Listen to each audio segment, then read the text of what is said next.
ఇక కేంద్ర ప్రభుత్వ రైతు వ్యతిరేక విధానాలను నిరసిస్తూ భద్రాద్రి కొత్తగూడెం జిల్లా కార్మిక సంఘాలు ఆందోళన చేపట్టాయి. గ్రామీణ బంద్లో భాగంగా కేంద్ర ప్రభుత్వానికి వ్యతిరేకంగా నిరసన చేపట్టారు. కేంద్ర ప్రభుత్వం వెంటనే కనీస మద్దతు ధర, ఇతర చట్టాలను అమలు చేయాలని డిమాండ్ చేశారు. ఢిల్లీ సరిహద్దులో ఆందోళన చేస్తున్న రైతు సంఘాలకు మద్దతు తెలిపారు.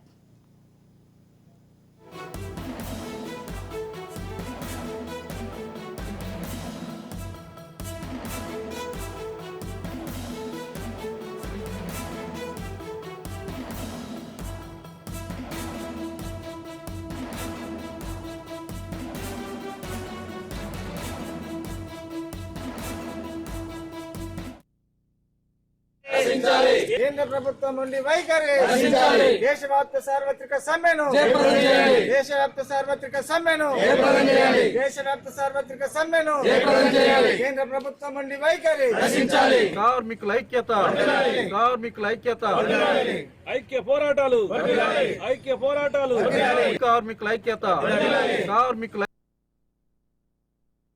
ఆర్టీసీ కార్మికులుగా ఈ సమ్మెని మొత్తం కార్మిక వర్గం బలపరుస్తూ ఉంది. ఎందుకు అనంటే డ్రైవర్లకు సంబంధించి ఉరితాడుగా తయారైంది భారత న్యాయ సంహిత 2023.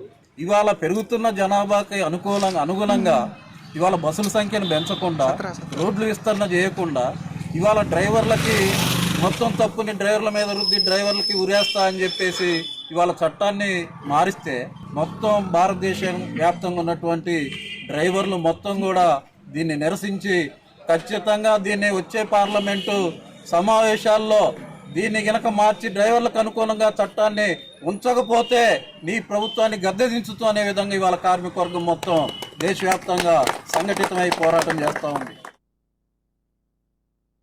ఆర్టీసీ కార్మికులుగా ఈ సమ్మెని మొత్తం కార్మిక వర్గం దేశవ్యాప్తంగా కేంద్ర ప్రభుత్వ ప్రజా కార్మిక వ్యతిరేక విధానాలకు నిరసనగా బంద్ పాటిస్తూ ఉన్నాం. ఈ కేంద్ర ప్రభుత్వం బీజేపీ ఎన్డీఏ ప్రభుత్వం వచ్చిన దగ్గర నుంచి వాళ్ళు రాకముందు కూడా కొన్ని వాగ్దానాలు చేయడం జరిగింది. మేము అధికారంలోకి వస్తే ఈ దేశంలో ఉన్నటువంటి నిరుద్యోగాన్ని నిర్మూలించి సంవత్సరానికి 2 కోట్ల మందికి నిరుద్యోగులకు ఉద్యోగం కల్పిస్తామని చెప్పారు.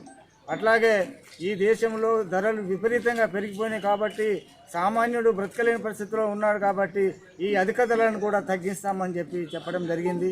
ప్రజా వ్యతిరేక విధానాలను ఉపసంహరించుకొని మంచిగా పరిపాలన చేయడానికి 2 సార్లు కూడా అవకాశం ఇచ్చినటువంటి మోడీ ప్రభుత్వం కళ్ళు తెరిచి వెంటనే ఈ యొక్క ప్రజా సమస్యల